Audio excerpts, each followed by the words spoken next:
All right, let's see here. Hey guys, bear with me for 1 second because you could tell I don't do this often. I am trying to see if I can get this going. Let me know if you guys can hear me. Can you see me? Is everything on? Give me some little comments in there. We're gonna try and call up Ernesto here. Let's see.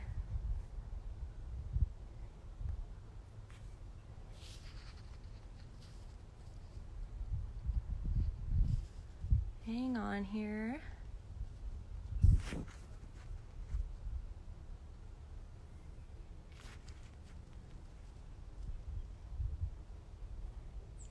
Well, that's odd.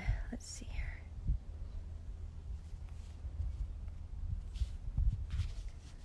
Sorry guys, technical difficulties. There we go. Let's see if that worked. Let's see here. Hey, it worked, except for you're sideways. Hey! Or I'm sideways. Yeah, are we gonna have to do it like this now? Let me try and fix this. Well, you know me, I told you, I'm like the least techie. I might have to hold this thing. Wow. Hang on a second here. All Look at right. you. Look at your getup. I like it. You're in the snow. I'm in the summer over here. It's Yeah, actually, I know. Must be nice. Must it's be nice. actually crazy warm. I'm in a sweater and Ugg boots thinking, oh, it's going to be cold because I've been inside all day and I'm actually cold. And I come out and it's like 70 degrees. Yeah, Rubbing don't that even. in. Rubbing lemon, you know, in the salt in the wound, whatever you call it. This is unbelievable. I happen to be in Texas during like the once in a whatever 100-year uh, winter storm. I can't even begin to describe it. It's been brutal. This is like one of the few days that I've actually I'm here kind of halfway in my garage. Um, like being able to kind of enjoy a cigar. Hello from Alaska. It was Wow. actually warmer in Alaska than it was in Texas, where I am. Unbelievable. Unbelievable. So you can see, sorry, this is like not like Yeah. my first time hosting and actually getting somebody on with me. So you can see my comments too. Is that I right? can't. Awesome. Well, your comments, I'm on your thing, so I can see like somebody just did a wave. Okay, awesome. You have to walk me through this. We're gonna see. We're gonna learn together. Is I like everybody? it. Well, I thought it'd be fun, you know, considering that we're all kind of still somewhat trapped at home, depending on where you are, or in your case, trapped in like a snowstorm and no electricity. We're glad that you were able to at least get on your phone and, you know, all that. I like your Porsche mug, by the way. I should have had mine. Yeah, my version of this vehicle is not here. It's in Florida, where I hope to be next week. That's the plan, huh? Yeah, I just so happened to. I didn't do it on purpose, but coincidentally, I am going back to Florida. Our shipping is done from here, from Texas, from North Texas, and we ship across the United States from here. We recently did that in June. And I thought, okay, I'll come over here and kind of help out with that. Mm-hmm. And I'll stay here and go from there. But I didn't expect to. I can't believe the same place that I arrived in June that was 104 degrees was like -3 with a wind chill. So whatever. I'm sure you heard about it in the news and the whole thing. Yeah. That's, I mean, I told you I can't hang because at night it drops down here. I think it's been like in the 50s. To me, that's freezing. Like, Oh yeah. I can't deal. Yeah. But we have a Well, dry heat. We have a dry heat over here, so it's different. But everybody's like, oh, Texas, they're just not ready for it. No, the problem was there's in Minnesota and Alaska, the electricity doesn't go out. yeah. So, Yeah. things like that. But, what can you say? Enough small talk, somebody say. Look at that. That's Lincoln. Oh, Lincoln. Mr. Fancy with his glasses. I could retire if I had his glasses. Right? That's another California guy. Oh yeah, for sure. I'm glad he's joining. What's up, Cigar and Spirits Magazine? We got a lot of people on here, a lot of different areas. I'm always like late to the comments, so. Yeah, I was told, because I've done a few you got of these. compliment on your hat. I like your hat. Yeah, people this is like the cheapest hat I own that I found in Ocala, Florida.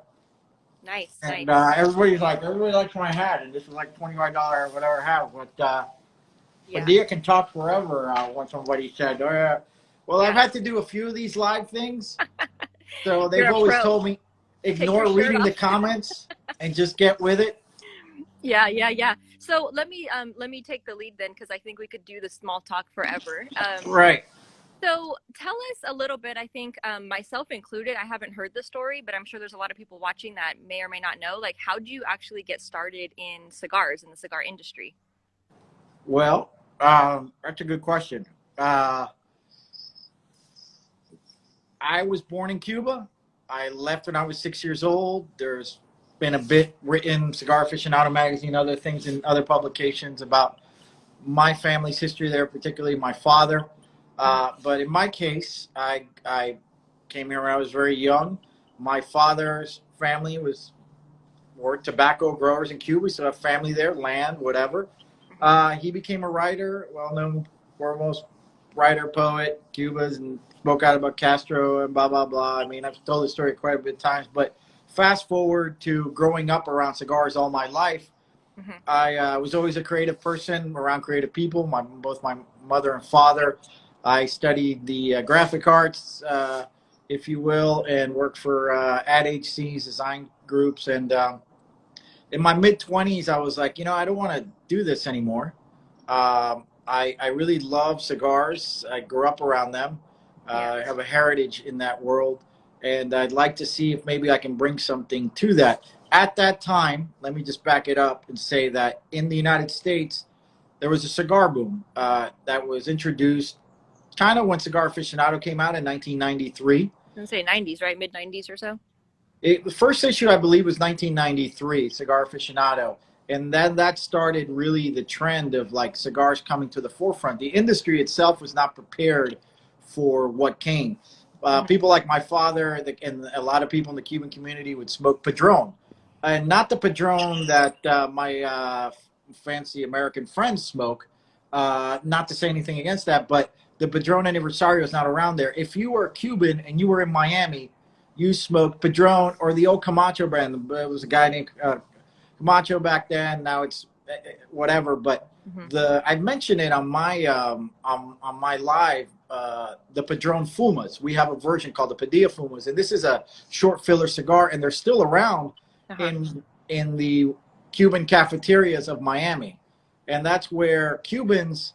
And I know you have a coffee brand, and you're passionate about coffee Hmm. like Cubans, like coffee and cigars. That's just like what you do. You go to the Cuban.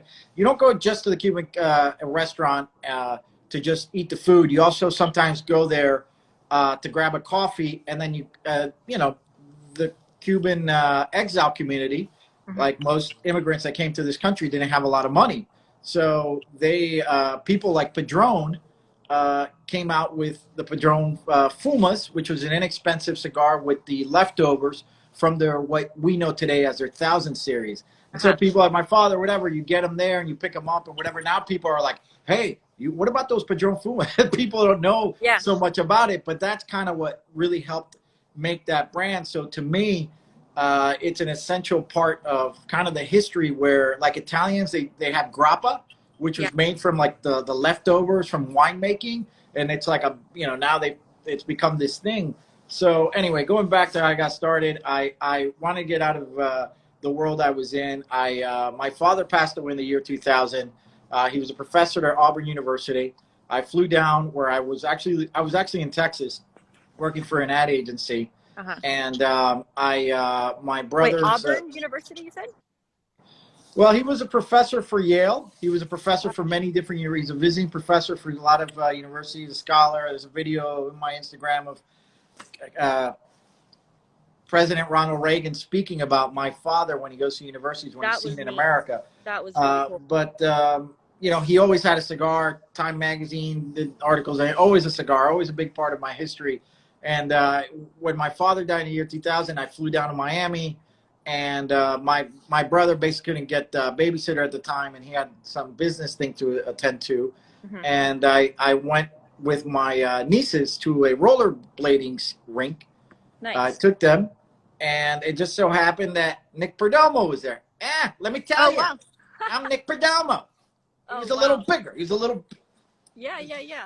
bigger Yeah. Nick, and so I met Nick Perdomo at this ring, and we started. Hey, you're Nick. Oh, yeah. Blah, blah, blah. We just started talking. I was in. Senior, right? Yeah. Huh, what's that? The senior, right? Uh, Not the son. Well, the father passed away, but Nick Jr. Yeah. Well, he has a son now. So the Nick Perdomo you see with the little Yeah. mustache, Okay. the owner of Yeah. Brandon, and he invited me to go see his operations in Yes. Miami. We spoke, and he was like, "Wow, you really know your cigars. You're into cigars." And so I took him up on it. He was there with his vice president, Mike Argenti, which is his brother-in-law, Hmm. and I met them. I didn't think anything of it. He said, "Wow, I've been looking for someone to help us out with our marketing, our design, and all that stuff." And I said, "Look, I have to go back to Dallas, but if anything, I'll send you an email." I sent him an email, and long story short, he said, "I'd like you to come down and talk to us. We have a position." And I was Hmm. like, people in the ad world, they're like, "Oh, are they flying you down? Are they doing?" No, I mean, so Yeah. I took a chance. I'll be honest with you. My idea was to establish a line of cigars. Okay. Unlike what I see today, a lot of people just jump into it. Yeah. I wanted to see what was going on. First off, this was the end of the cigar boom, which was from 93 to about 98. It completely just ended. Like all the Yeah. craziness, everything just started to end. And people weren't sure because prior to 1993, cigars were not as popular as they are now. They've made a Oh yeah. resurgence, if you will. Yeah. So there were not really any boutique brands out, very few. It wasn't really that lucrative. And long story short, I worked for him. I got to know the business a bit. And then a year later, I decided, okay, it's time to start a cigar brand. And I was like, late 20s. A Cuban gentleman, Frank El Russo, as we call him, Frank the Russian, who he was just a Cuban guy that studied engineering in Russia back then or whatever, and looked blonde. And Cubans just simplify, say, Russo. Like Yeah. you would be La Rubia. Yeah. That's it. You're done. La Rubia, Yeah. Rubia. Yeah. So, and he said, and he had this voice like the Godfather. And he said, I got a guy that you need to talk to. His name is Pepin Garcia. And I Oh. go, Pepin Garcia, what a name. Yeah. Pepin. And I'm like, okay. He's like, he's down on 8th Street. I'm like, okay. So I drive down 8th Street. I walk into this tiny little factory. It's not even a factory. It's like these shotgun, just really, small, old little retail establishments there. He's Yeah. got about 5 rollers, tiny little place. I meet him and his family. They open up a little closet door, slides back and forth, and inside were these beautiful cigar bundles. Uh-huh. Just beautifully, all the heads were triple capped. If you know about that Cuban style, everything was like, wow, something that really wasn't done at that time, to be honest with you. Also at that time, and now people might not know it, and maybe I'm going on too long. I said, okay, this guy who's behind him, because I always keep telling people, factories are great. You always talk about, oh, the master blender and all that. That's Sure. relatively insignificant if you don't have great tobacco, if you don't have Sure. access to Sure. great tobacco. So his partner Absolutely. at the time was a gentleman called Eduardo Fernandez, another Cuban, had been very successful in business in Europe and came over and invested in there Yeah. and created what you know as Aganorsa today, Aganorsa leaf. Sure. And so I started there. We came out with the Padilla Miami 8 and 11 because it was made on 8th Street and 11th Avenue. It's Nice. still made on 8th Street and Nice. 11th Avenue, but across the street, El Titan, and we do it, it's limited. So I love that one. I love that, by the way. thank you. Yeah, That it's a great Lancero place. is like, that's an excellent stick. Thank you. So, wow, look how nice over there. It looks so warm. Oh, it's hot. Not to Wow. rub it in, but I'm actually regretting this order. I'm trying to fix this thing now. I think I got it. Okay, so I can have both my hands because Very it's nice. it's cocktail hour here, so I need both hands. Must be nice. Yeah, and you got contacts there with Lincoln sending you all kinds of stuff. I got hooked up by a blogger. I got this European. I didn't know that straight cut Blanton's super Oh, whatever yeah. 139 proof. This is Yes. you know, Yes. That's good so stuff. yeah, that's how I kind of got started. I started in officially launched in I think April of 2003. Wow. So it's been a bit then. That's It's actually a been good. a It's a good transition into the cigar that I'm smoking. I've seen that question now a couple times of like, what are we smoking? So I'll start, and I'm actually smoking your 88 Anniversario, which I love this cigar. I'm thank you. actually hint hint. I'm down to like my last couple. Oh, yes, we gotta actually.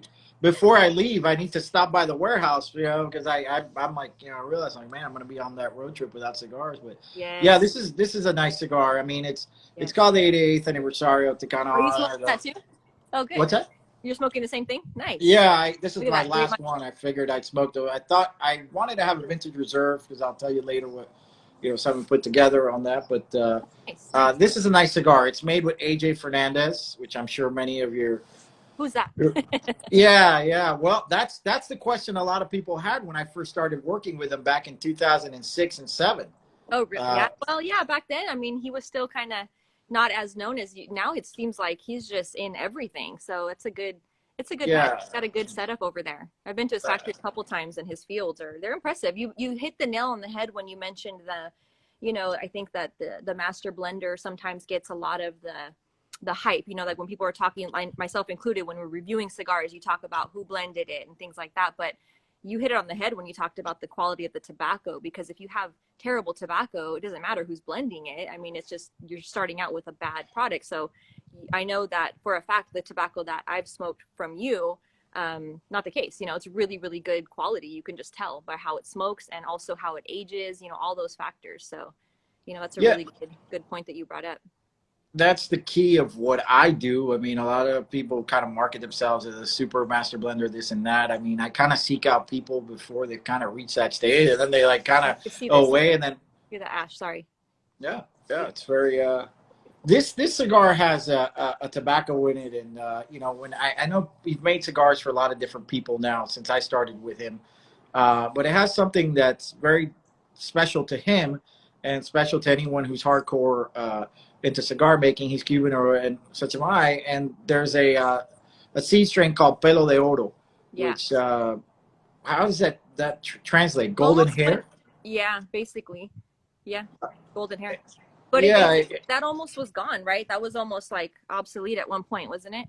it was, and that's why he's very proud of it, and it was very Yeah. rare to be able to get him to, I said, look, this project, I really need to go for those bills that you set aside, that are Yeah. very special to you, You and pull and out you and pull out that friend card. Hey, buddy. ex- basically, yeah, that's basically it. I mean, he makes our Padilla Finest Sour. It's very nice. It's a very nice cigar. A Yes. little bit different price point, but this Pelo de Oro is very, very difficult to grow, and that's why it's been kind of not used as much. But the flavor profile is that old Cuban flavor profile. It really is. It really stands out to me. You can taste it, right away. It just has that. I hate to use that Cuban-esque, phrase, but it really does. It has that kind of a, vintagey. It just has that something special, something different. It stands out.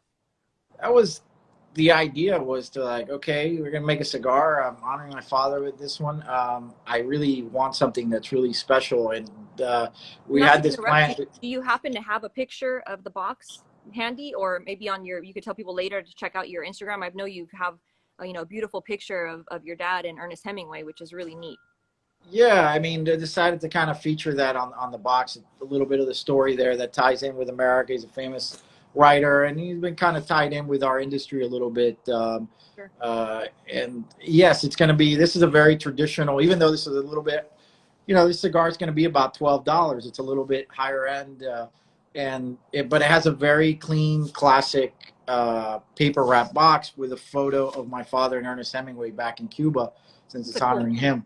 Yeah. So that was kind of, you know, it's a complex cigar. It's just classic cigar. The only thing that that AJ really put in, besides obviously his tobaccos or whatever, was he was kind of insistent on doing a box press, which is actually something that's done in Cuba a while ago. Yeah. And it does change the profile of a cigar. And I said, okay. He said, no. We're going to do box press. We do box press. But no. We must do box press. Okay. I wish we had during this call, we had a little demo of how they do a box press, because that was one of the first, well, it was probably among a handful of first factories that I visited was AJ's factory. And that was one of my questions, because at the time, I think he was doing that was when he was launching was it the New World that has the box press? Yeah. And so I was asking him hey, I wanted to get some video footage of how do you make a box press? So people that aren't familiar with how that's done, because it's a different process. Yeah. So it's it's kind of neat if you could actually show that part of how a box press is created, as opposed to a traditional round roll that's in the mold. So it's a little bit more time involved, a little bit more.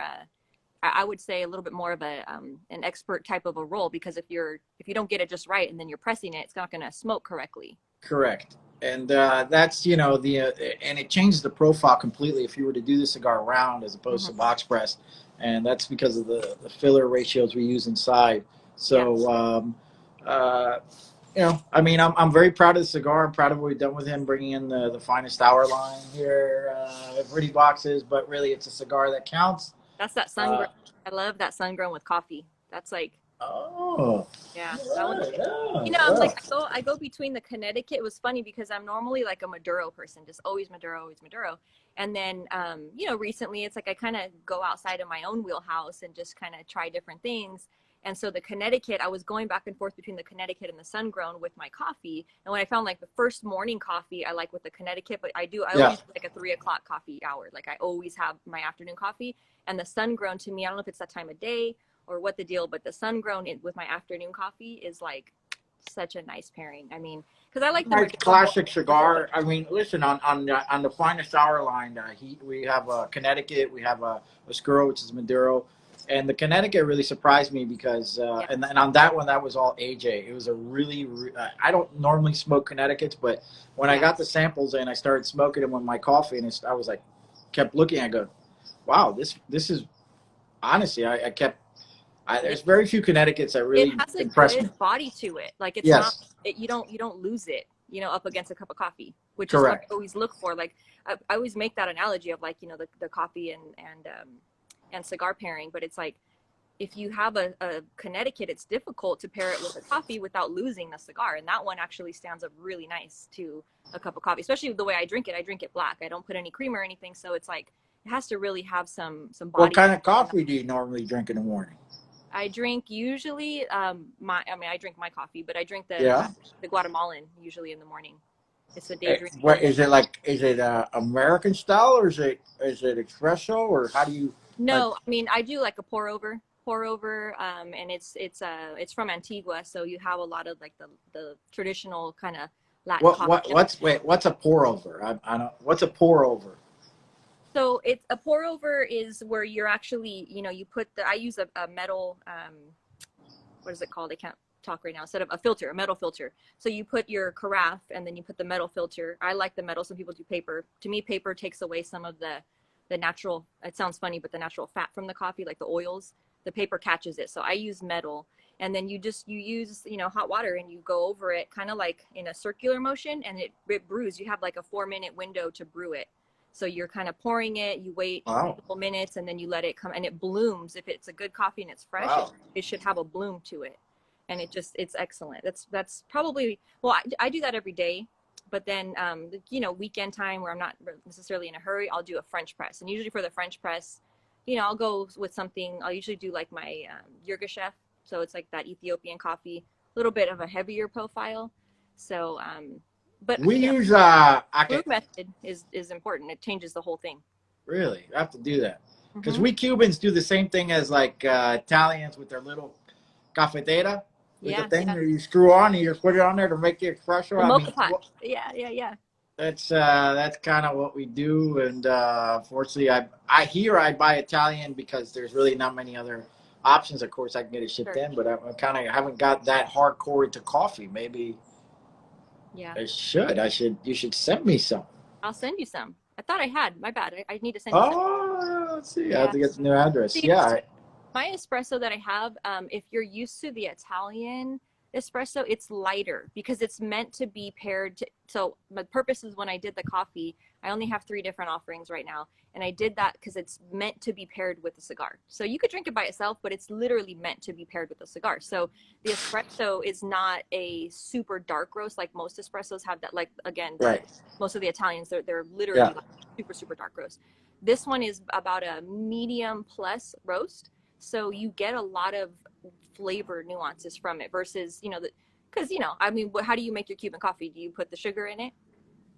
Well, You have to, right? the Or else it looks Cubans have like a process for the sugar too. I don't know. I Exactly. have to show It's you. very special. It's I mean, you can mess that up if you don't do it right. You got to do Yeah, the we sugar. call it espumita, where we try to get the Hmm. foam.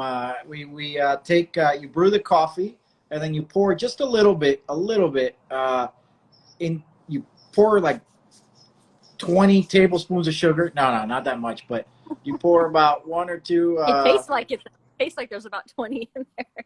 Right. You Oh, just pour a it's little good. bit of sugar, then you pour just a tiny bit to soak into that sugar, and then you press down with you like almost like you're making the souffle to Yeah. get that that froth, and Yeah. that's how Cubans kind of that's how we do it. That's our experience with coffee. So So that was one of my questions actually for you was, what's your favorite way to drink coffee? Like, how do you drink your coffee? So is that the only way you do it? Do you ever do just like, regular, even a, what do they call it? Like a drip coffee. Do you ever do that or French press or anything? Or do you only do we Cuban don't style? mess around. You don't We don't mess mess around. around. There's only one way you do coffee, and that's Cuban, and that's the espresso way. Cuban or Italian. I We're don't going to have even to do a understand challenge then. American coffee. I love America, a great country. No, no, no, no. No, We're gonna do that's like a just like coffee off or whatever they call it, like a little like yeah. a No, face off coffee.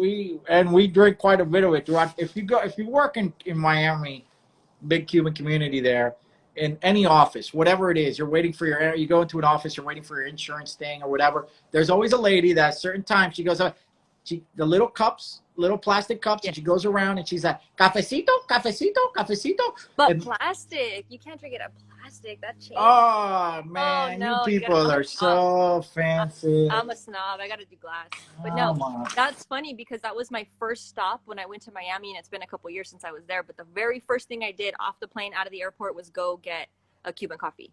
I went to the what is the La little Carreta, one of the no, Cuban I went to restaurants there. went to the Cafe Versailles, I think it is, and I just had the coffee. I had my cigar outside. I had my little coffee, and man, I was awake for a while after that. It was like with the sugar and the espresso together, it was like boom. Yeah, it definitely will give you a jolt there. Yeah, It's yeah. that's really the Cuban way. I mean, that and a cigar is kind of a Cuban breakfast. Oh yeah, it's awesome. I mean, I love it. That's part of the fun in traveling. Oh, I should say good and bad. Sometimes when you travel places and you don't get good coffee, that's actually a really bad way to start the day. But every so I often agree. you play around with different. I have my own little mini travel thing. I have my freshly ground. I have my little travel grinder because I grind the beans right before, of course. Told you I'm a snob, but Wow, that must be interesting in TSA, ma'am. yeah. Excuse me, what is this? Yes, you got Oh yeah, beans all over. me, What do you me and get? TSA have had a few rounds. Yeah, Yeah, they bring like the sniffing dog around. They're like, yeah. hmm. They don't like that, and they don't like my shoes. I have some of my crazy shoes that have I have a pair of Louboutins that have spikes on them, and those Oh, those set off all kinds of alarms, and it was bad. Anyway, oh man, me and I'm sure TSA they're are okay we're, with you. we're not friends. Yeah, Oh, I'm sure like yeah. but They yeah, get nervous when I wear them through TSA. yeah, Sir? for sure, for sure. Well, especially with the fur coat. I saw you rocking that fur coat earlier. I was thinking like you reminded me of what's that character? Is it Dolomite or American Gangster? He had like the big chinchilla coat. Oh, did he? Man. Listen, my wife's from Finland. If you see it on the map, it's all the way up, kind of by Russia. Uh-huh. And she's like very into the animals. We have two dogs or whatever. But they don't mess around. Like fur is the thing to keep you warm. So I Warm. was like, "Yo, let me see that fur coat." And the first time was in Colorado when I was Oh up on yeah, a balcony in Vail, like yeah. in December. And I was Oh, like, "Yo, let me try that thing." And I was like, "Yo, this is warm." And so I did a stupid video, and everybody's like, "Ah, I love that fur coat. I love it." I'm like, it was cool, "What?" man. I liked it. Totally, totally your personality. I was like, yeah, this fits. This fits. The hat, the coat. Yeah, when I'm down in the Keys in Florida or whatever, I don't know if that's gonna work so much, Probably not. but you can wear this hat anywhere in Yeah, Texas. Nobody gives a damn. You're not being a hipster. It's just like today, it's awesome. You just see yeah. dudes with big trucks, and they're like in there, and it's a pain in the ass having this thing in your truck. I don't Oh know how yeah. they're like, I'm gonna wear my hat. I don't give a damn. Dude, I don't know how they do it because even when I wear like a ball cap, I notice that, and that's flat, obviously, but there's just Yeah, something about it. I usually have a ponytail with it. So it's like, I can't imagine with an actual hat yeah, and with the headrest, that yeah. circumference. You It's know, like, what do you do? Do you sit up like do you T-Rex drive? Like, how do you do it? I don't know. they manage here in Texas. It's a thing, So That's how it is. Yeah, You know, California, they wear a hat because they're hipsters. It's LA. there's a lot of those here. Yes, yes. Like this, they wear like this. Like Winnie the Pooh, I think, had a hat like this. That's cute, you know. Yeah, I guess you yeah, can kind of bend it any way you want. Huh? yeah. More of a fedora person when I wear those kind of hats, but Oh, him. Well, cool. You know, so little. I don't know what you call that, but what are you so drinking? I'm drinking some scotch. This is actually part of. They send me this one club that I have. It's like a Scotch Society membership thing, and they send these really cool things that they find like extras that have been from these different distilleries in Scotland. And Really? this one's called Nutty by Nature, and it's funny because I just poured a little bit of water into it to open it up, and man, they weren't kidding. It's like it's scotch, but it's so nutty. Hmm. It's such a crazy combination. It's working really nice. I was gonna do rum, but then I thought, no, let me do some scotch. You know, scotch on a Friday. Yeah, I don't drink as much rum with cigars today. Which is a big kind of I Cuban do with thing. Maduro. I don't know. Yeah. To me, I do the Maduro a lot with rum, tequila too. You know, that's the Mexican in me. We do tequila. Well, tequila is nice. It's gotten expensive, but people are misguided. I think by Maduros because Maduros have a lot of sweetness to them. And Yes. actually, my next line that I'm doing with AJ also is a broadleaf Maduro wrapper, Ooh. and it has a lot Yes, of. yes, please. I love that. That's what and I'm gonna be doing a live, or maybe some people, if they follow me, be able to do a live with him down in Nicaragua and see a little bit about his fields, which you've been down to his factory. And Oh, it's did you get a gorgeous. chance to see his tobacco fields and stuff? Yes, yes, a couple times. I love to see him. He really does the whole effect, and it's legit. It's like he comes in on the Yeah. horse and everything. It's Oh, like, really? oh yeah, Oh, really? yeah. Make sure you're Oh, ready for that. Bring your hat. You know, jump oh, on a horse. It's that's cool. funny, man. I Yeah, didn't let me know. know when you do that call. I'm gonna chime in. I'm gonna chime in for a little bit, hang out. Yeah, we're setting it up so you can go over there. Cubans, like, they refer to each other. They're like caballo, oye caballo. Means horse. Oh I don't yeah, know, some Earl thing or whatever. But yes, he's definitely into horses. Actually, a good friend of mine, Peter Van Boss. He's a very refined horse seller with a fancy accent, and he's in Ocala, has a horse ranch there. And I nice. just went to like this flea market thing there, and that's where I got this hat. That's the whole. So many people ask Oh, about this hat, and it's yeah, beat it around, and I don't feel so bad for $30. But that's you awesome. know, there we are. No, that's cool. That's one of the things that one of the years at the Nicaraguan Cigar Festival they had they did like this whole equestrian. They brought in like the fancy Spanish horses, and they were doing like the little trotting and all that, all their little Yeah, tricks. Paso Man, Finos. it was really Well, neat, really neat. the Paso Finos were designed to not destroy crops. That's why they kind of do that little Is that dance. really the reason? Yes, and trotting. I Wow, mean, you don't want to be going through a tobacco it field makes sense with the with the middle of big the old horse, yeah, and destroying the leaves or whatever. But they're for other crops. I think it might even been coffee and things like that when they're going through the canteras, the spaces in yeah, between.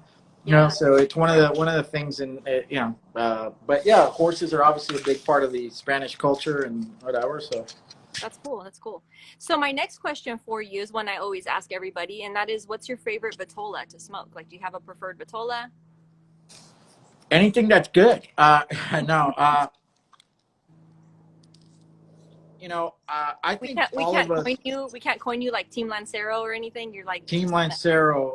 I've made Lanceros, and I'm making more Lanceros from Miami, and that's why I I love that 8 and 11, that Lancero, man. That's like, it's like you made that for me, right? That's like we a did. neat We thing. were we were we were like, this is for Cigar Vixen. All Yes, yes, thousands of these are for her. Send her the invoice. We uh, that one. you know when when you blend, we've kind of across factories even, we all kind of blend a Toro, a 6x50. It's kind of like the standard size. It's just long Sure. enough. It's just, diameter's just right to It's kind kind of of get an safe. idea of how the other blends are going to go. Yeah. But I really like Corona Gordas, a little thinner in your average Toro. I like a little bit smaller ring gauges. I don't like 6x60. I hope that trend would end. I hope all of you would stop buying them. I can't do Yes, it. I've got I mean, six by 60s. I get different cigars sent to me, and it's like, it's funny because I can always tell who doesn't know me because they send me the really large ring gauges. I'm like, Yeah. I'll try it just for the sake of, there's been a couple that I've tried that I was really surprised. I was like, okay, once in a while I can see this, but it's not my preferred thing. I mean, I definitely like the Coronas. Lanceros are my favorite, but it's harder to find Lanceros. And then when you do find them, it's hard to find really good ones that are rolled correctly, because those tend to plug if you're not, doing a good in job in rolling it. So in Miami, there's one person that does it for us in the factory at the El Titan de Bronce factory. A lady. They're more yeah, tactile. They're with their hands. sure. It's a very very challenging size to make and even blend. It's a very nice, say, sophisticated smoke. Yeah, but to me, Corona Gordas, Petit Coronas, things like that. Even Petite Corona would be my next. Yeah. Yeah.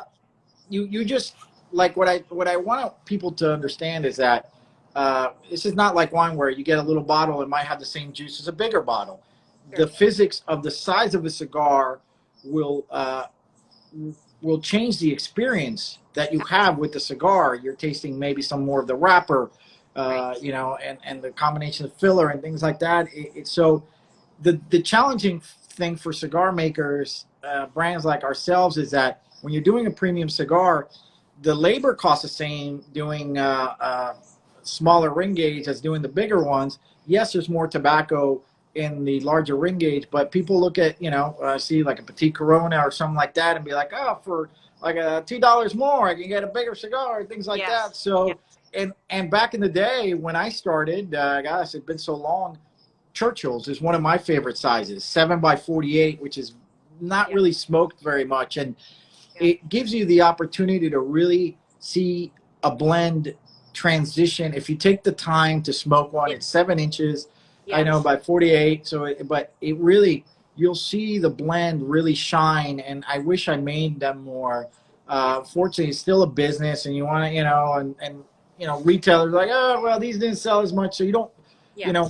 we do the right now in the American market, Robusto, a 6 by 50, 52 Toro, and a 6 by 60 are the three most popular sizes. Sure. Unfortunately, a 6 by 60's kind of remained, Yeah. and I hope we could work on that. Torpedoes have kind of slowed down; they're still there. They Yeah. used to cost more than the Toro, and people looked at, oh, it looks about the same. Why am I paying more for the point and stuff like that? So I don't know. Yeah. It's tough. It is tough. I think there's definitely there's a smaller market, I think, for especially for Somebody said they're smoking a 770. That man should be arrested. it's Detained, arrested. When he that goes is on the handful. TSA, it's like, sir, you smoke 770s. But over here, Bob. Yeah. There should be That's like, oh my God. It's like, come on, people. Come on, Yeah. people. What's going on?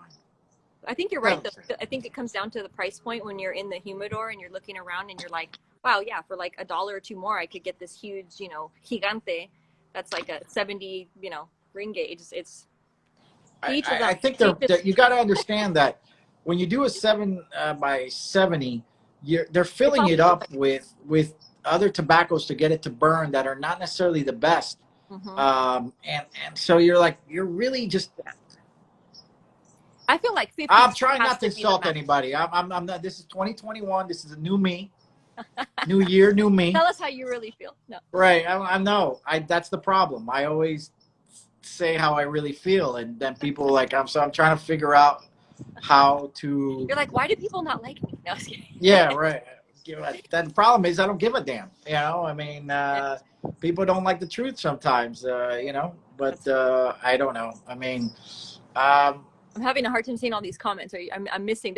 We'll put this, I think, towards the end. We'll open it up for some questions, because I know there's a lot of little comments and questions. Okay. We're probably skipping over, but not Sure. so that people stay tuned.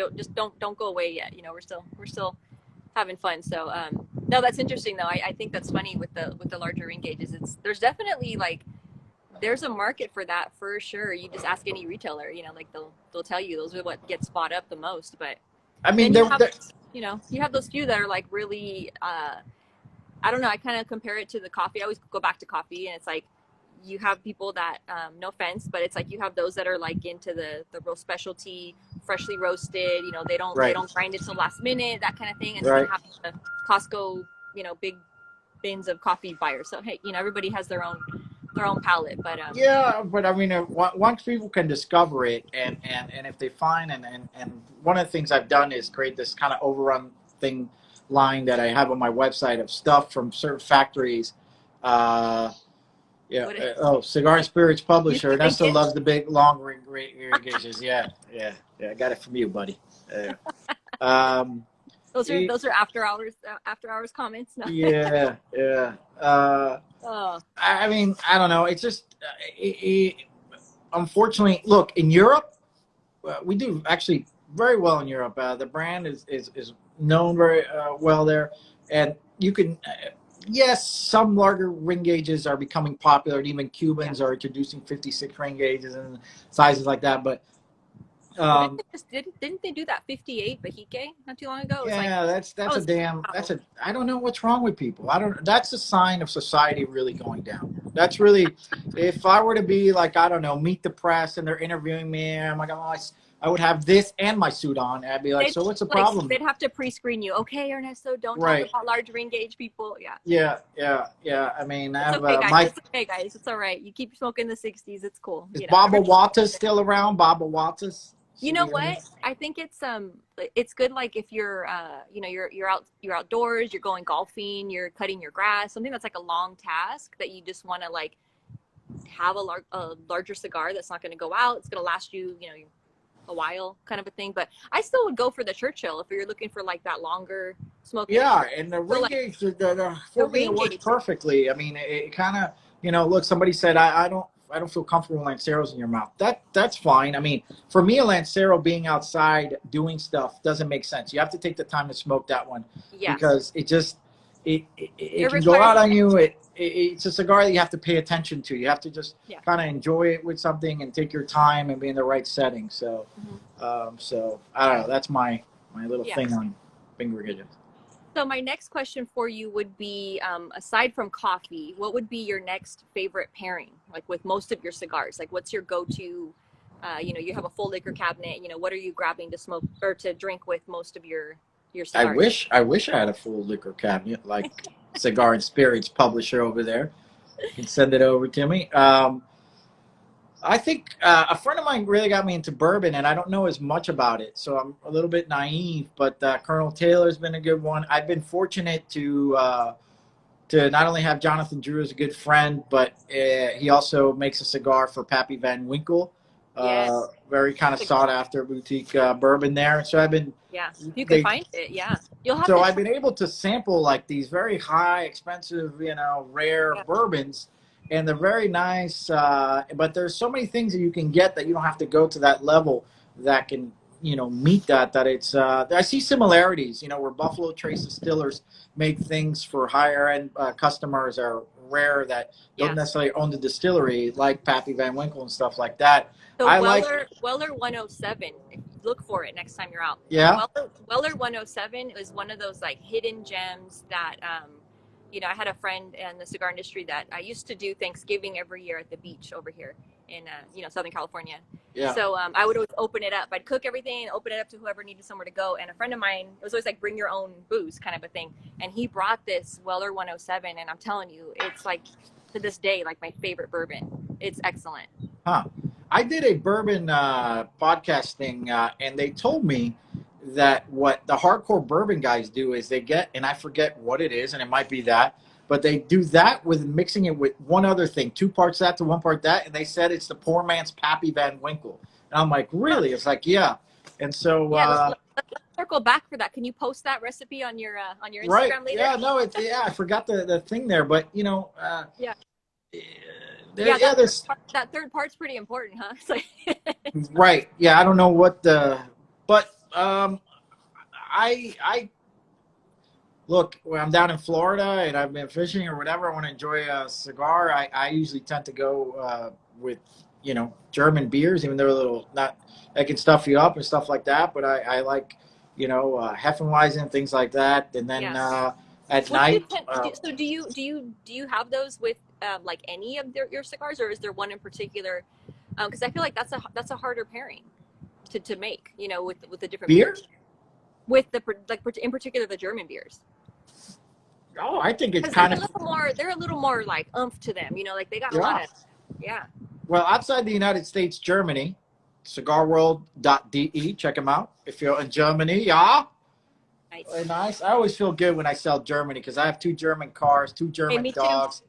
Oh, there you go. So I we're don't all have like, I'm like German these cars. damn Germans, and I'm overpaying. So it feels good to sell them something for a while. Mark Bennett, who runs the operation over there, he's a fantastic retailer. Amazing. Oh, If you're ever, somebody put the recipe. Weller 107. Oh, wait, plus, oh yeah, Weller what was it? I missed 12. 60/40 mix. I can't see what the other Yeah, thing was. Weller 12 plus 107 Oh, equals okay. poor Weller man's 12 pappy. Yeah, 107. there you go. Okay. Michael I like Video it. Trench. I like Thank it. you. There Yes. you go. You heard it here. So That's the poor 12 man's year pappy. Weller, 12-year Weller and Weller 107. Poor man's pappy. Yes, I like it. yes, poor man's pappy. 60-40 mix. Wow. Okay, See, our next call, we're gonna get that. We're gonna do poor man's pappy call. I like it. there you go. We should try it. We should do one with Drew with his rare stash of pappies to send one over, and we can Yes. like all drink that and compare blind Yeah, taste yeah. and see if it's a fact Yes. that the. Oh, that'd be fun. That'd be Well, fun. That'd be fun to get Jonathan on here. That'd be great. oh yeah, yeah, yo, it's me, Jonathan Drew. What's up? What's up? That's how it be. He's funny. There we go. He is So, funny. Oh, uh, someone's asking for best Cuban on a budget. Well, I guess that depends on. Huh. me at I your was gonna house. say it. I'll I go didn't over want there on a everyone to say budget. it. I'm a Cuban. I taste better than the damn Cubans on a budget. They got this line called vegueros and all that stuff, which is not great. Look, Yeah. let me tell you, not because I I'm on still here, I'm like trying to sell bolivars. anything. That's probably my favorite Cuban is a bolivar. You know, if you could get it. Really? For me personally, Uh, when I was there, that's what I tried to get, and I couldn't find them. It's hard to find them, but that's what. yeah, it's supposed to be the little bit fuller of the blends. That's Cuba doesn't have that. because it's a fuller. It's a fuller Yeah. body. I But smoked the Partagas Capitolios, which is a Mareva size, very nice. yeah, The other day, and that was not bad. But I tell you, look, I sell a lot. I just sell Israel, sell to all over Europe, and this and that, and the Cubans are there, and the market has really changed from when I started. They're really gotten tired of the quality control and the processing. I mean, Cuba has to kind of rush its tobacco. It's in a financial crunch, and you can taste it. Even the difference when you go and you visit, like again, having hosted these different safaris where I take people to go see factories and farms. We did one to Cuba. We did 2 to Cuba actually, and it's like you can't see a lot. We went to the Partagas factory, and it was like everything. It was like looking from outside the window, like you're outside your house and you're just kind of like looking through a window, and you could only see part of the rolling room. You don't get to see like the aging room. You don't get to see the sorting. You don't get to see much of anything. You can't take your camera. You can't. I mean, it's really. Oh yeah, it's such a difference than when you go to any of the factories in the DR or Nicaragua. They're like you walk the floor. There's no secrets. It's just kind of like, hey, come check it out. There's nothing shady going on. Like we're here, we're rolling these cars, and you can see you have different ones that are like, oh, these are our special rollers, whatever it may be, and you can see the quality control. You just see it like it's happening in front of you. So it was such a difference, just the whole feel, and it's like it's hard to compete with that. I mean, people forget that Cuba is it's a bad situation for the people living there, without being Debbie Downer on the whole thing. And I won't even touch that one right now. I want to keep it light. That's a whole nother. That's on a Friday, maybe. Yeah, and somebody said here the best Cuban cigar makers and farmers all moved to America. There's Nicaragua. Yeah. And there was a gentleman. God, how did I freaking forget his name right now when I'm talking? I'm sure Arsenio Ramos, who passed away. He worked for Aganorsa, a great agronomist from Cuba, and he knew my family's farms down there and the whole thing. I have a picture with him.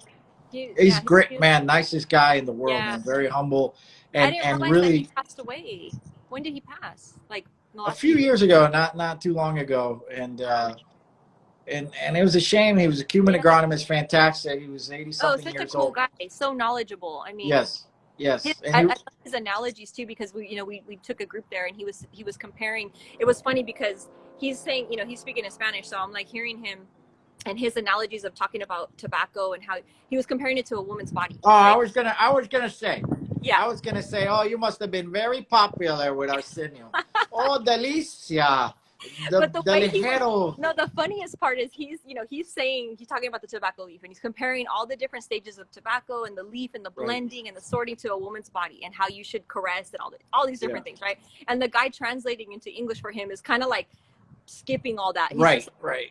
Yeah. yeah, like he's trying to like really quickly He like didn't get the translate it. politically, Arsenio didn't get the politically correct. For him, it's Yeah, like, from his world, it's it like, was what so do you funny. mean? The beautiful curves of a tobacco Oh leaf my with god, the I wish I beautiful could have curves filmed. that you I wish have. What's the I could have filmed. problem? That was the Uh, best. That was like the best analogy, hands down. I was gonna mention now, talking about lanceros. It's kind of like a woman. Like you got to pay attention to it. It's like you can't. It's not. I don't know. It's just funny how he did that. He's such a cool guy.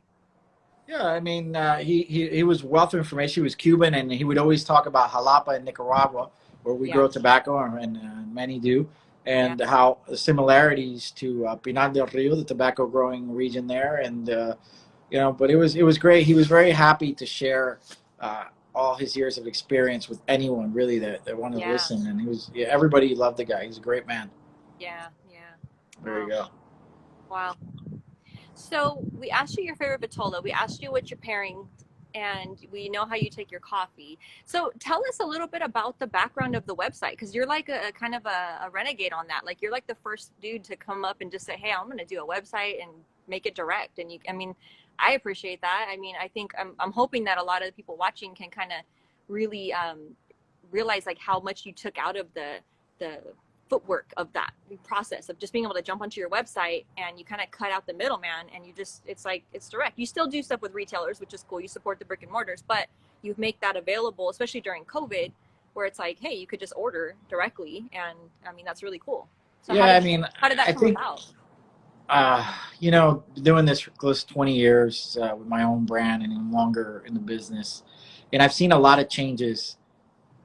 Cigars are still cigars. Cigars have gotten better. Countries like Nicaragua, after the embargo, have really shined. Even Honduras and Dominican Republic, and that's all great. That's that part. But in the other part of the business, it's been our interaction with where cigars are purchased, how they're purchased, even what we're doing now. When I started, this didn't exist, Yeah, and it was just maybe a website and you can post a comment. But now, with social media, everything's changed there. But for a small brand like mine, boutique brand like mine, you go out there, you get an independent rep, you pay them a commission, you do this. When you go travel to that territory with that rep, your sales increase, and then they drop off because they have another brand they're trying to sell. And it's this constant roller coaster. yeah, When the pandemic hit, our online sales with other retailers like, well, I hate to say their name. I stopped by because they opened a store here, and they've got many that are open, Cigars International, say it, which is a big retailer that I started with. Um, they their sales have done very well during pandemic. Obviously, anything online, but yeah, what I wanted to do was something that I felt challenging. Was like so many times there's small projects or things that happen. Like this cigar is a year old because this was the samples that we had that we were waiting to launch a year ago to go to stores and to the sales reps to have and all this. And it was only like 1,000 cigars. And then what do? You sell it to like, you know, this retailer will take all 1,000, or maybe one will take 100. And then only very few people will get the chance to try it beforehand. yeah, And literally, my wife said, "Why don't you just do a website?" I go, "Well, you can't do a website because then retailers get mad, or this will happen." And there's always going to be repercussions for anything you do. But at the end of the day, my customer is a person, not only the brick and mortar retailer, and I want to support them, and we have great accounts that have been with us throughout the years. But there's also projects which are small and special to the website, in a way for somebody to maybe try the brand. Like today, we got together and I did a sampler for this Instagram live, which will have this cigar, Vintage Reserve, in a finest hour. because Offer it.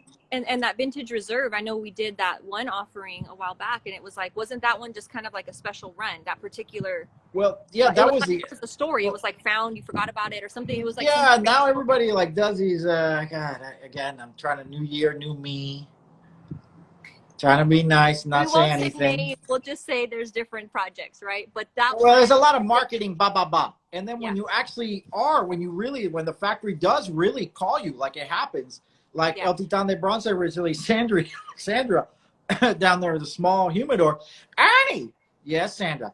Oh my God! I had Jose go all the way up on the humidor, and we found a thou. Remember when we did those cigars and we cut them like an inch by mistake, and it's shorter, the Lanceros?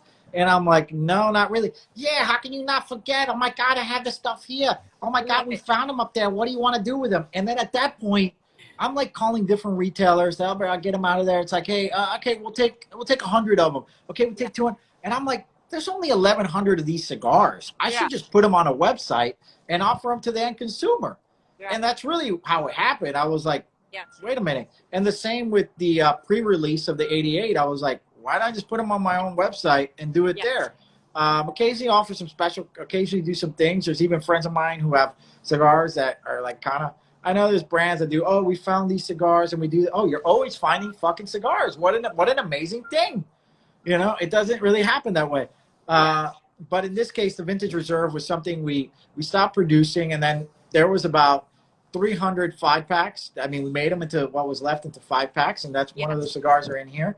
And it really is what it is. I mean, it really is cigars. Those have like 2-something years of age on them. And by the way, that's a very rare thing in the industry. The average cigar maybe gets 60 to 90 days, if that, of aging, which is actually okay, you know, believe it or not. But when you're able to, by mistake or whatever, leave them in a place like the factory, humidity controlled or whatever, and then bring them up, you do get something that's a little bit special. So, and that's what we've done kind of with the website. And yes, most brands do not, that I can think of, my like after so many years, have not taken this approach. So far, you know, being on here You're with the you one. and Yeah. letting people know about the website has really, like, I've kind of really like taken it back and said, wow, okay, Well, this is, I've heard a lot of good, reviews, if you will, about the website, about your customer service. I think it's because you're like on point with it. Like I've know people, personally have come and said like, hey, yeah. I had, a question or whatever it was, and you got back to them right away, and it's cool. Okay. So, Well, somebody says anybody time manufacturer wants to sell direct to consumer, he has given up on brick and mortar and will not be supported by brick and mortar. I believe that's incorrect, and you know what, that's proven to be wrong. Pipe and Pint, they had some, and we sell it to them. Maybe it's not for everyone. I remember everyone making fun of and making light of these big online guys when they came on.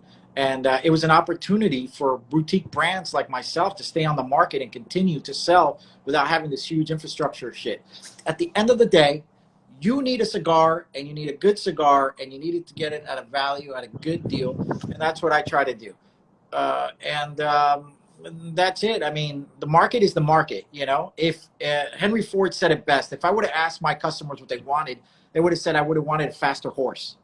Okay? I mean, who would have known that on your damn phone we could be doing this not even that long ago? So you can fight technology, or you can go with the flow and figure out a way to do both. And that's what I'm trying to do and trying to achieve. I hope I didn't say it in an ornery way. no, I like that you have both options. Like I said, like in the beginning, you still have your cigars available at brick and mortars, but then you also have that as an alternative, because I know, again, just for my own platform where people are watching videos and I'm saying, hey, you should try this cigar. I get a lot of people that are in different areas that maybe, especially during COVID, it was like, hey, we can't get out to our local brick and mortar, or they don't have that cigar, or whatever it may Well, be. So it's nice well, to have, those options. So well. Take you for example. When I started, it was Cigar Aficionado, and maybe Smoke Magazine, and that's where most people got their information. You started, like, I have actually more questions, and when I've talked to you, and I know you're busy, I'm kind of just really curious, because I'll be honest with you, when I've kind of heard about you and I met you at the show, it was great, okay, attractive lady, okay, whatever. I'll be honest with you, I was like, I didn't really get, like, at the beginning what was going on. But as I've dug through your videos on YouTube, there's stuff that I don't realize. There's a lot of things which are like basic, that maybe if you're into cigar smoking, and you go into cigar stores sometimes and you're seeing some of these people, they seem kind of standoffish or whatever, where you're talking about the basics, how to cut a cigar, how to light a cigar, how to choose a cigar, all those things. You go, you know what? Yeah, I mean, to most people, maybe they don't know that stuff. And to have somebody like yourself break it down and then introduce them to other brands like yourself, I mean, I got to be honest with you, it's really changed the game. Now there's a lot of people doing blogging and things like that. We've obviously continued to do very well, but people have really come to trust you, And now I feel like these other publications, they feel like kind of like they're not as I don't know, that they're not the be all end all as they kind of be. Yeah, cigar of the year, this and that. Look, I've got many of top 25 cigars, and you're always very happy to get a top 25 cigar of the year or in that list, no matter what any manufacturer says. You want to always, be recognized for your work and stuff like that. But there's politics involved, like anything, Right. But being able to get on here for people interested in cigars, Yeah. and you communicating with people like myself who have brands and other people who've had on there and talking about the stuff or going down to the factories, I that is like something that just didn't exist, and it's adding to the hobby, if you will. So I mean, kudos to you. I mean, it's been Thank really, you.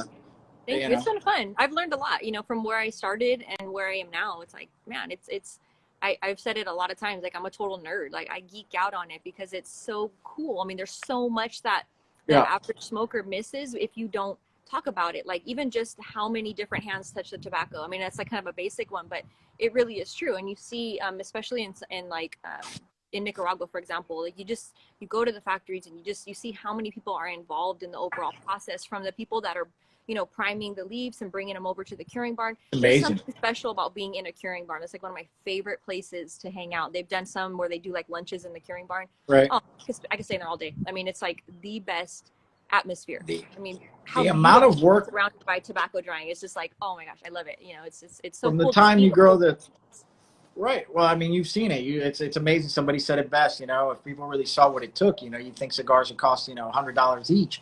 It's tremendous the amount of work, hand labor throughout the whole process to Yeah, do this year in year out. I mean, this year was tough for Nicaragua and Honduras with these hurricanes that kind of swept yeah, in there. Abdel, AJ was sending me videos of some of his stuff, some of the flooding in some of his fields and things yeah. like that. It's amazing to see how much. I mean, I'm like nothing. I mean, they are the tip of the spear down there. Yeah. And that's the thing, going back to just the brick and mortar atmosphere. It's like they bring a different presence than online. And like obviously, like if you're just you're looking to fill up your humidor, it's kind of like, where are you going to get the best deal? Where can you get the cigars that you're looking for?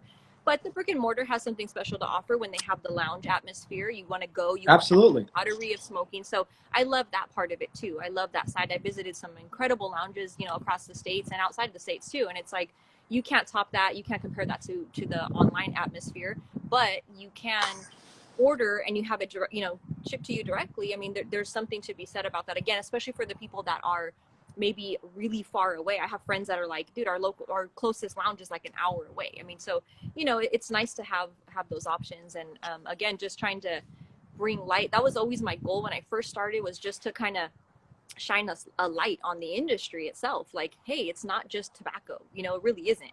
That's like Yeah. the end game. That's the bonus. You get to smoke a beautiful, cigar, but there's so much more into it. You have these friendships that develop that probably wouldn't Sure. happen under any other circumstances. I mean, you just have this atmosphere. I've smoked cigars with so many different people, and it's been an amazing experience. It's so much fun. Like I wouldn't trade it for anything. It's a wonderful industry overall. I mean, I've enjoyed meeting some really cool people that if I was in any other industry, I would not have, honestly. Yeah. Uh, you know, uh, it's been pretty cool to. I mean, celebrity, that's great. That's nice. Sports or movies or stuff like that. But I got to meet veterans, and some really top tier guys doing some amazing stuff out there. Yeah. That did some amazing stuff, or just a regular. I remember doing an event. I think I mentioned before where a father came in and to one of the events. I remember in Pensacola, Florida, and his son was a Marine stationed in Iraq. He didn't say it at the time. Yeah. He was like, "I want to get some cigars for my son, send him over." And then the store owner said, his son's over in Iraq. I happened to just before he left, quietly, send that, say, "Hey, look, this is for your son," and gave him some stuff. That's And it cool. just so happened, I think I was there a year or something later, and that same gentleman happened to come back with his son, the Marine, Oh wow. and say thank you. And that was you know, it's small stuff like that that No, you for sure, it go. makes it. If I were in the widgets, if I were making screwdrivers, with somebody, Yeah, hey, here's a yeah, you screwdriver would for not. your son stationed in Iraq or whatever, I'd be like, yeah, No, probably, it's true. maybe I not had a as. similar story like that. There was a soldier that was on leave, and he reached out to me a private message that he was going to be in town at a local lounge and could I meet there for a cigar. And it was like, dude, that was like the coolest experience. I don't know how that would have come about any other way, you know. And really, you know, Yeah, having that there. story. Yeah, it's been there's just so many wonderful things. Real quick, I had a couple comments on Yeah. here. Some shout outs to Zurich and to Mexico. But also, there was somebody asking about the Padilla Lancero, that they wanted to know more information. So that the one that I talk about all the time, you know, that special 8 and 11, I love that one. So where can people? Is that something that's available, or is that coming back? I know that's kind of like one of those totally off subject, but I saw that comment on there, so putting you on the spot there. Is that like All right, I'll put you on the spot. I'll tell you what. First off, I do the Lancero in the Miami size, and I've done it in the 32, and it's a special limited run cigar because Lanceros are, as far as actual commercial viable size, they're not as popular. They're more for the connoisseur, more hardcore person. yeah, So I'm like, okay, I still love this size, and I still want to make it, and I still want to keep that the specialty of that craft in that size. And so I make them in El Titan de Bronce and Miami, and we have more coming. We had to deal with issues here where city of Miami forced closings and things like that, and that even happened in one of the factories in Honduras. But I'll spill the beans. I'm working on something for a certain special edition of Lancero. nice. Uh, Heard it here first. yes, you did. You did, and that's going to be. Look, I'll just say it. What the hell, you know? Tell us. This guy 3 years ago, Brian with Pravada Cigar Club. You know Brian. You talk about his cigars, right? Yeah, yeah, yeah. Okay, you're like, oh yeah, where's Padilla gonna go with this one? Well, he's had some of your cigars in the mix. That's where I had that one. It was from Yeah, him. well, that's the thing. When he called me up, he just had a little club, Mm-hmm. and he was, it's kind of hard when you're just starting out. Especially, that's a perfect example. We talk about online. We talk about this. One of the newest things that's really popped up is the cigar clubs. Like I did Stogie Bird recently. Sam Mm-hmm. Lucia, a good friend of mine.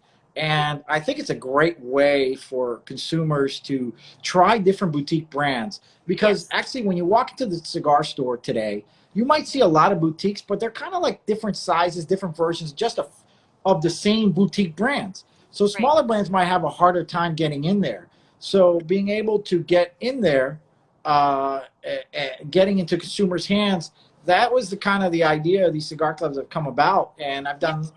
done luxury cigar club, I've done Stogie Bird, but I've done the most with Brian at Provada Cigar Club. And so I got Padilla, complicated Padilla. I don't give a fuck.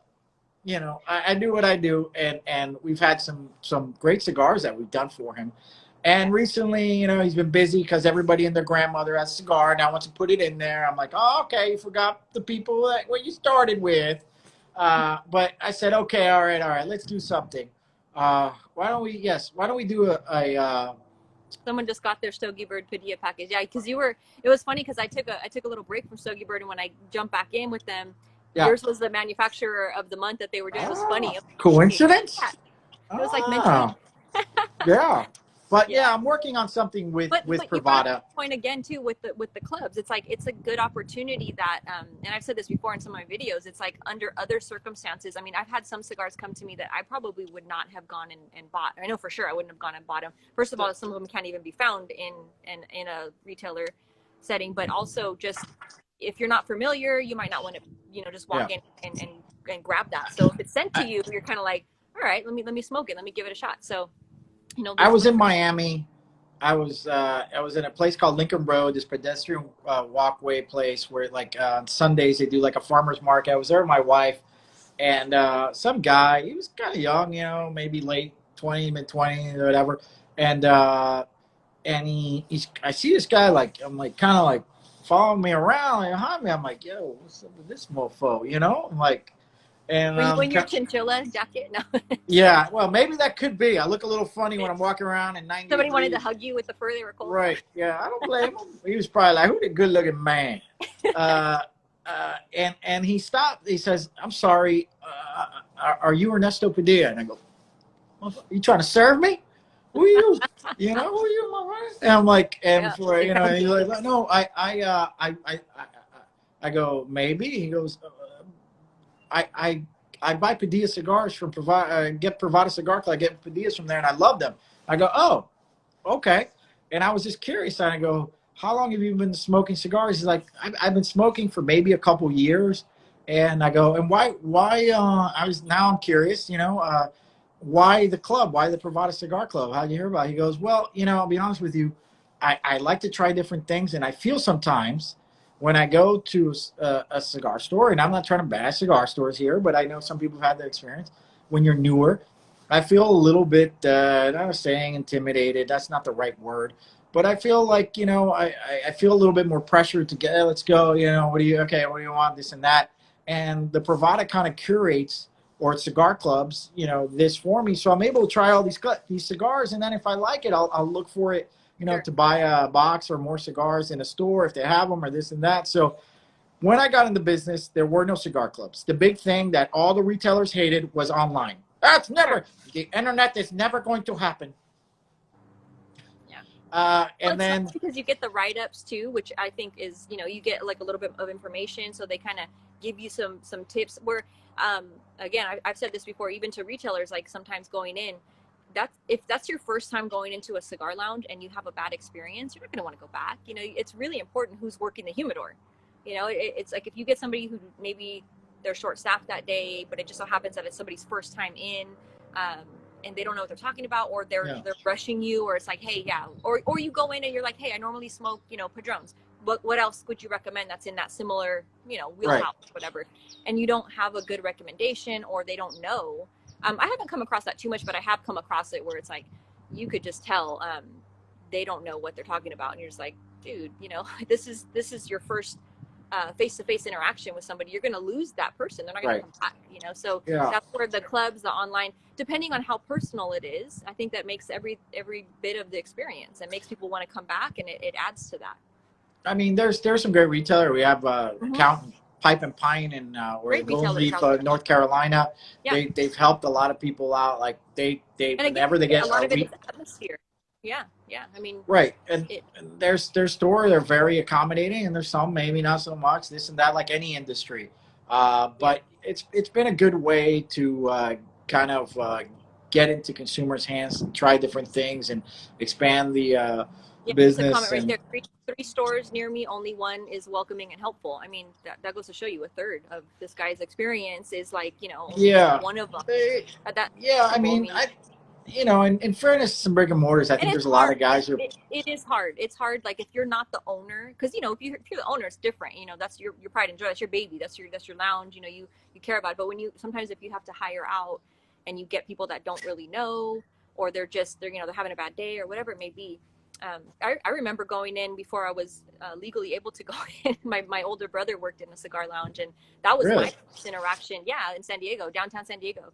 Um, that was my first interaction with cigars, like in that type of environment. And it just so happened that because my brother worked there, it was cool. I mean, I loved the smell. You walk in, that aroma, there's nothing like it. And then the people were cool. Like it was a good vibe in there. But not I not all mean, places are like that. they also, our industry also, like, oh, you're a new cigar smoker, so I can only give you a Connecticut.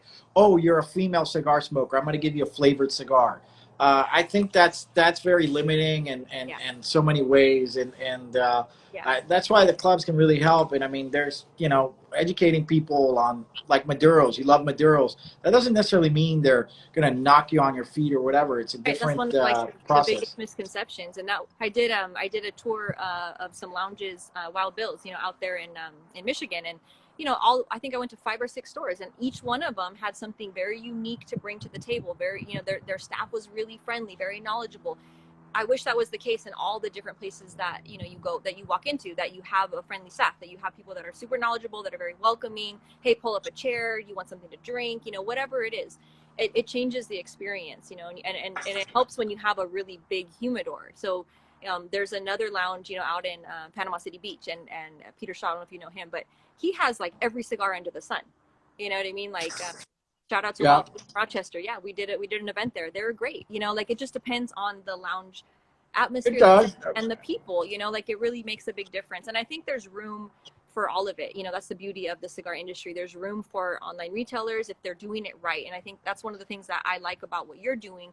I think you're doing it right. You add that personal experience. It's not just like an 800 number that you call, that you're on hold, that you're, you know what I Oh, mean? You I put, answered somebody's call today. People are kind of surprised by it. I'm like, well, yeah, a lot of it, time, and it's I've also had a nice few to hear, people like, call, yeah, on you specifically, like, oh yeah, Ernesto called me back, and like that, they're really like, yeah, I'm taking out the garbage too, and there's times where, like, they might talk to Scott in our office. It's like, hey, he was great and this and that, but yeah, I mean, whoever, whatever, get to it. Whoever, if I get it first, okay, I'll go yeah. and say. And by the way, I've never been we a big ship from Texas. It's, person, but yeah, that I mean, it has changed this past year, and then with the introduction of some of the different clubs, which is again gives you a different angle because you trying cigars that, like, I forget which club it was that sent me. I had a huge cigar. It was like a monster.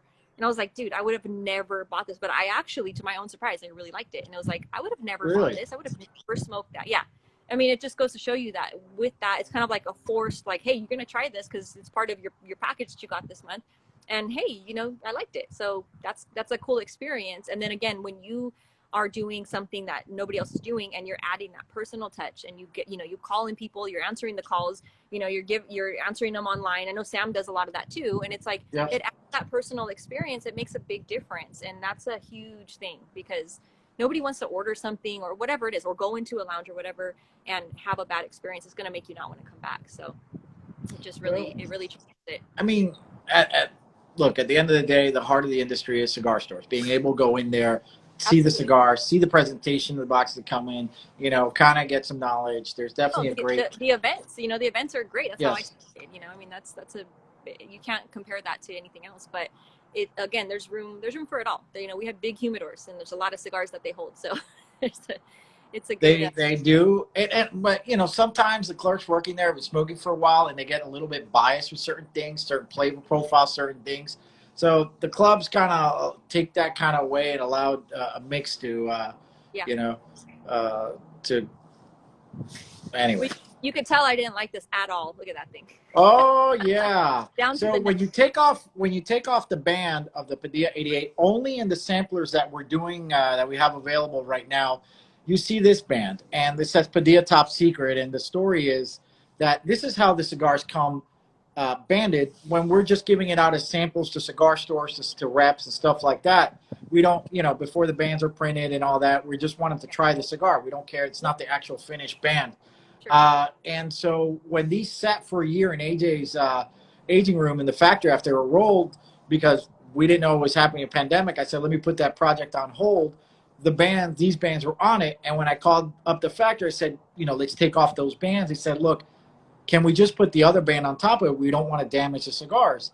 And so Yeah. that's really what happened. The final production cigars won't have on it. This is a rare opportunity, this cigar that's in the sample that we're offering, to basically, try something that's been a year, has a year of age. And then the new ones will have about, close to 90 days of age on them, because as we're waiting, they roll them, they're 30 days. And then on top of that, you're waiting for the boxes to get done. And by the time you're done, it might be 90 days of age on those cigars. So, Nice. so that's it. I mean, go out there, buy some Padilla Finest Hour.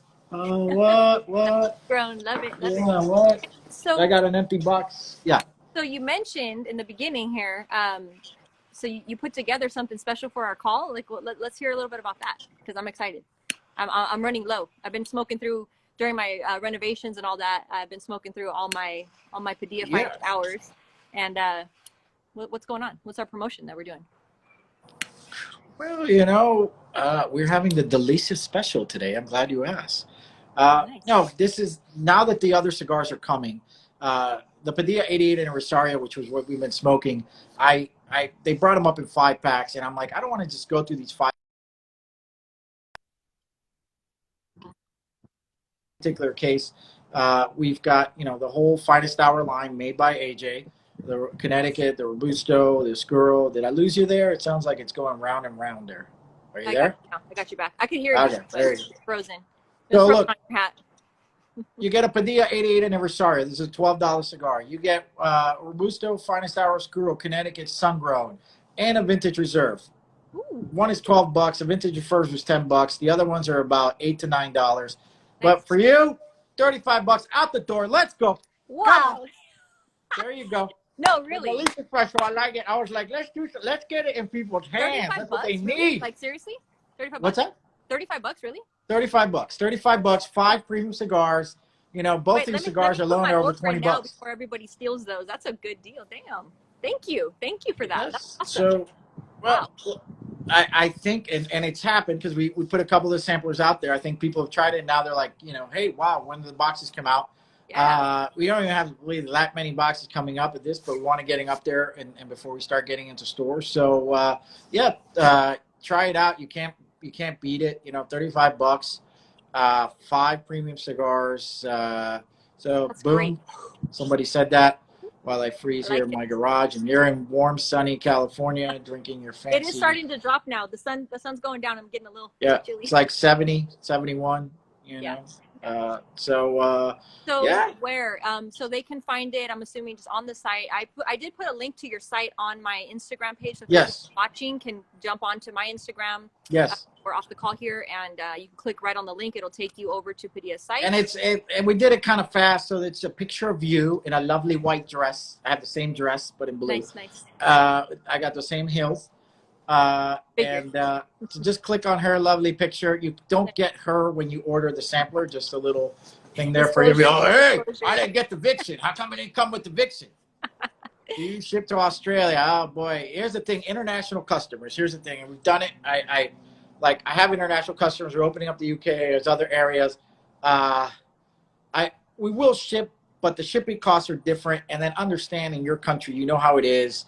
Places like, wherever in Europe or other places, they Canada. nail Also, you with the taxes. you can't ship And we it to Canada. do, yes, we do, so I kind of try to shy away from doing international, but there's people like, Norway or whatever, they're like, please, please. I'm like, this motherfucker's like a Viking. I better not do anything. It's going to show up with the horn. So, all right, dude, I send it. All right, we send it. And they're like, okay, I'll pay like, $50 shipping. I was like, what? I'm So like, basically, if somebody is international, they need to just reach out to you. I'm gonna put yes, sorry. Yes, thank you for basically. blow up Padilla. Yeah, thanks. No, you can contact Cigar Vixen. She Call loves. 24 hours a day. You can call her. No, just kidding. Yes, on my own. Yes, I'll be here freezing with my German Shepherds. It keeps you warm. You know, if you're talking on the phone, keeps you kind of the blood goes up. You're warmer. Right, man. There is no blood going up. No wonder Ted Cruz got on that plane to Cancun. Mm-hmm. I didn't know what happened. I was just, like, oh. Dude, let's talk about politics all day long. We have a lot of high taxes. We have all these like issues here, but man, you can't beat the weather. I'm just gonna say it. Yeah. Texas has been great. There's some great people in Texas. Texas is great too. Hardy people. I'm not sorry Hardy for people. the weather currently, but I do love Texas. Good. Hey, listen, if you're a cigar smoker, Texas is probably the top, if not in the top of the states. I mean, the taxes here are a penny a cigar. Huge retail. I mean, we've had tremendous support from brick and mortar retailers. Great people here. Yeah, I mean, I honestly, like, Texas is a cigar smoker's heaven. I mean, and it's just very friendly. They're very open to showing people stuff. I mean, Florida's great, and Arizona. I feel like those are like the hubs, man. It's everywhere else you're paying a lot of taxes. It's a shame some of these states. I mean, I think Minnesota at one point was like 70%. This and that actually makes California now is like nothing compared to what it is. It's a little bit of a shame there, but Florida, Texas, Pennsylvania doesn't have a tax. Also, it's a good as intense, but Texas has everything's bigger in Texas, so you have these huge walk-in humidors, and that's so. Oh, yeah. So, New Hampshire's tax-free. Huh. I didn't know that. Nice. That's right. They are. That's right. Awesome. Okay, cool. So, tell us again, there's a few people that missed it. So, it's $35 for the sampler. Somebody said that they clicked on it and it was showing $49.99. Is that something different? That must be. That probably something different. That might be just a 5-rack itself. My IT tech person is fired. Is it called? It's called like Vixen February, something like that, right? I'm sorry. The Vixen Vixen February sampler. Check it out. And then we click on there. It's got a lovely picture of Delicia saying join us tomorrow Instagram Somebody Live. just placed Vixen special order. Thank you. Thank you. Thank you. Thank Deep you. Paradise. There you go. So That's a cool deal. I love it. Thank you. Thanks for that. I'm gonna yes. stock up myself on those. Like I said, I'm running very low on my 88s here. We'll see if we can hook you up. Where's my coffee? Hey, I'll make Where's a trade. my coffee? Make a trade. Where's my tazas? Where's my Guatemalan Highland? I'm gonna send you coffee, but you gotta try at least one time a pour over. Okay, come on. I mean, that just sounds wrong. I mean, what is I gotta try it out. I don't. But what do you like? You get a cup and you put like I don't even understand what's going on. So you have like a carafe, right? And then you put the little filter on top, and then you put your coffee. But can you buy this as a set? You can. Yeah, you can. I'll send you a link. Okay. So you pour that in there. You put the grounds, and then you pour the hot water, and you got. I mean, I don't know. You could do it like super, like how they do, like barista style with the little scale. You weigh everything out, or you could get like an automatic pour over. You're still gonna get the pour over gist. Basically, it's like an even distribution of the water on the grounds, and it makes a bloom. It's beautiful. It's a beautiful thing. And it makes a what? It makes a bloom. Bloom. Mm-hmm. Okay. It blooms. It basically like you see the water, and it's called a pour over because you do that, and then you let it sit for like a minute or so, and then you finish pouring it over. So there's a timer involved in it. That's if you want to get real crazy. You can also do like an automatic pour over. You could do a French press if you want. That would work too. We'll have to do one of these, and you can run us through, show us what's going on. I don't grind my own beans. I'm renovating my kitchen, and I'm going to do like some coffee demo videos because I know you should. That's all I need to get nerdy on coffee now. I didn't know it was. I mean, Cuban is espresso style. That's what we do. We buy the Lavazza or Lily or whatever, and do it there. But I know grinding your own beans is definitely. There's a technical answer. The bloom is where. Oh, I missed that one. He was talking about. It says the bloom is Mike and WPB says bloom is where gas is released from the beans. It's the first 30 seconds when water is poured on. Oh well, excuse me. He knows Mike. You mofos. Yeah, it's wow. It's like anything else. Once you do that and you start to notice, like, I mean, I could get real scientific on you, and I'm not really scientific about much, but like water temperature, the type of water. All of those things, they make a big difference on how your overall coffee is. Do you use distilled water? No, spring. Distilled takes they take everything out of the water. So you want to use like natural spring, something like that, that has a little bit of minerals in it. Like a Fiji? Can you do it with a Fiji water? Yeah. Okay. Yeah, for sure. All right. Yeah. All right. So we'll do some demos. We'll do some demos soon. Our next one we'll do like a little coffee thing. Yeah, I'm kind of curious I would totally gonna mess it up and burn something, but all right. That sounds. Burn your house down. I'm gonna put a disclosure in there. Yeah. So they're going in front of some Cuban grandmother. I'm gonna do that. Mijo, what are you doing? Are you crazy? What happened to you in Texas? Oh man, exactly. Are you a communist now? See? What are you for? Happens. No, it's like, yeah. Awesome. Well, thank you. Thanks for getting on here and the cold, braving all that out, and thanks for putting together that 5-pack. That's awesome. Super cool. Yes, check it out. For those of you, PadillaCigars.com. Yeah, those of you watching, check it out. Take advantage of that 5-pack. That's a hell of a deal.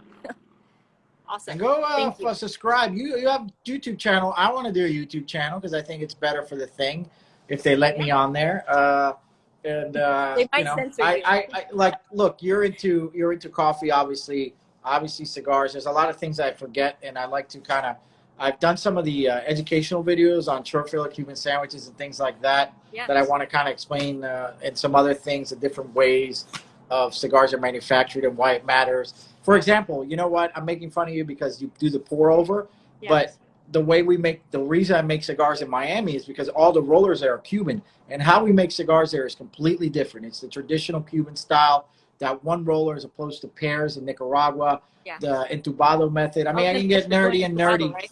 Yeah. Yes, it is entubado, and all the heads are triple capped, and then even the processing, some of the details that we do, the tobacco and things like that. So it's very small production. It's very geeky. It's very nerdy. It's for another extra kind of like thing to it. But, when you add that extra touch, and yes, it comes with a little bit more of a price. in my opinion, and obviously, and this cigar has been in the top 25 many times Yeah. before. It matters if you're getting that to that level, or some other cigars made in Nicaragua, AJ's factory, are great too. Great price point. So, about I don't know. Yeah, no, there's something for everybody, but yeah, I think more demo videos for sure to come. So we'll set up the next one. We'll do some demoing. Cool, cool, absolutely. Awesome. All right, guys. Well, thanks everybody for tuning Thank you, in, and thanks for being here, Ernesto. Good luck with your move, and thank you, stay warm. thank you. Yeah, you too. Stay warm there in California. We'll try. All All right, right. guys. Take care. Bye bye. Take care. Cheers. Bye.